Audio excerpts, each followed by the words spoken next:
what's going on? It's the Ginger Gamer here, and today we are going to be doing a review of the LG G Flex phone. This phone is for AT&T, and I'm not sure what other carriers it is on. However, we did get it on AT&T with the next plan. This phone's about $700 if you wanted to get it without a plan, and if you get it with the next plan, for the 20 months, it is about $35 a month for 20 months. And if you want to do it for the 26 months, it's about $27 a month. So there's almost a $10 difference between that if you want to pay an extra 6 months worth. So that just really depends on how much money you have each month to put towards this phone. There are many cheaper phones out there, but most of them do not have the same features. So this phone is LG, it's the G Flex, and the reason why it's called the Flex is because it has the OLED screen, so it is curved. There are not many phones that do this, and it's actually quite a cool feature. So I will talk more about the screen soon, but before we get into the screen or the specs or anything like that, I want to talk about something that is very important to me personally, and the build quality. So the build quality of this phone is actually quite nice. Since it's curved, you would think it might not be quite as strong, but it is slightly flexible. Now, I'm not going to flex it all the way right now.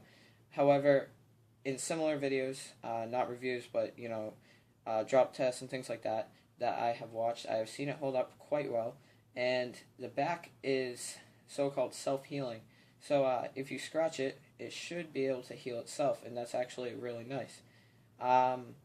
It feels really nice. It's a pretty grippy feeling. It does still feel pretty plasticky, just like most Android phones. However, it does feel better than most Samsung phones, like the S3, 4, and 5.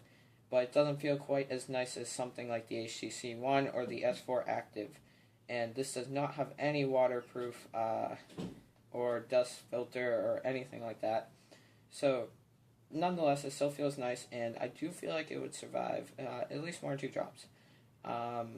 It might not, but it's still comforting when it feels sturdy in your hands.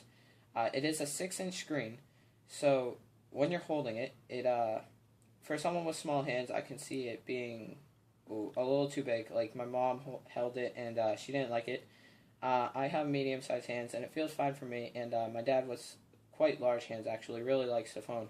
Although sometimes I will see him holding it with 2 hands, kind of like this, and it can be a little too big. If you have small hands, I'd say go with something like a 5-inch, like the LG G2. However, if you're wanting the OLED, then I would definitely say 6-inch is doable, seeing there's not many other phones on the market with the curved display. On the back of the phone, it has the LED for the camera, the volume rocker, and the power on and off button. Now, I have not seen any other phones other than LG phones that have this feature. So you just press this middle button and turns it on. You press it again and it shuts it off. Then this is down for the volume and this is up for the volume. So it's actually placed really nicely because when you hold it, most people hold it like this, so it's right there for your finger. One issue is that sometimes people might mistake the camera for the power on and off button. So I can see that smudging the camera, and it might make it not as nice quality. So onto the screen. Now the screen, like I said, is OLED, and I'll be getting into a video about OLED versus LED and some of the pros and cons. So if you want to see that video, just go onto my channel and you can check it out. As far as the resolution, it's 720p, and as far as the pixels per inch go, I'm not quite sure how many. I couldn't really find that, but it does look nice. Even though it's 720p, it still looks nice. When you hold it side by side with the, specifically the S5, the Samsung Galaxy S5, it does not look nearly as nice as that, but it does look nicer than most other 720p phones, such as the iPhone 4, 4S, or the Samsung Galaxy S3. So it's definitely a nice screen, and no real complaints other than for a LG flagship phone like this, it definitely should have been 1080p. But it's good enough, I guess. So another way to turn on, I don't know if this is just a KitKat feature, because this is using Android KitKat, but you can double tap it and it will turn on. So that's actually really cool. And then once you're on, can double tap it again, and it shuts off. So that's actually convenient. I never knew about that actually, and I don't think it's limited to LG. I think it's anything with Android KitKat, but I can't confirm that. So now that we've gotten build quality and the screen out of the way, let's get into the camera, because I know a lot of people, especially these days, look for a nice camera on a phone. And this camera is a 13 megapixel 1080p video and picture. However, since it's a 720p phone, it does only have 720p playback. And the pictures look okay. Honestly, it has a 13 megapixel camera. I was expecting it to look really nice, pretty sharp, and it didn't look amazing. It wasn't that much better than my old iPhone 4, so that was kind of a disappointment. But it's not bad by any means. But if you're someone that's going to take a lot of pictures with this phone, you might want to consider something else. The front-facing camera is on top left, and it is a 2.1 or 2, yeah, it's a 2.1 megapixel camera, also with 1080p video. So the front-facing is pretty much average when you compare it to most other phones. It's not great, it's not terrible. It's fairly average. So now that the camera and the build quality and display are out of the way, something that's really good about this phone is the battery. So you see top right, it has about 32%, and it's been being used since about 3 this morning. It has not been charged at all, and it's been under medium usage. So the battery is actually really good. It's a 3500 milliamp battery with it says 29 hours of standby. I haven't gotten a chance to try that out, but this is probably the best battery on a phone I have ever encountered.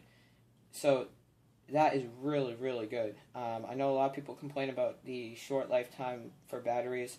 I know on my S3 I get a pretty short battery, but this has a really nice battery. So that is something that you guys might like. Sorry. Now, as far as the processor goes, it is a Qualcomm Snapdragon 800 processor at 2.26 gigahertz quad core. So that is very high end actually. There's not much that's better than that out there. And it also has 2 gigs of RAM. So 2 gigs of RAM is becoming quite average. There's not many phones out there with any more than that, and it is by no means slow at all. This phone, I have not seen anything that it lags with. I've tested it with games, just flipping through with a lot of apps and widgets on. It's very smooth, and that's something that is really good about this phone. It's quite fast. It's much faster than most phones out there.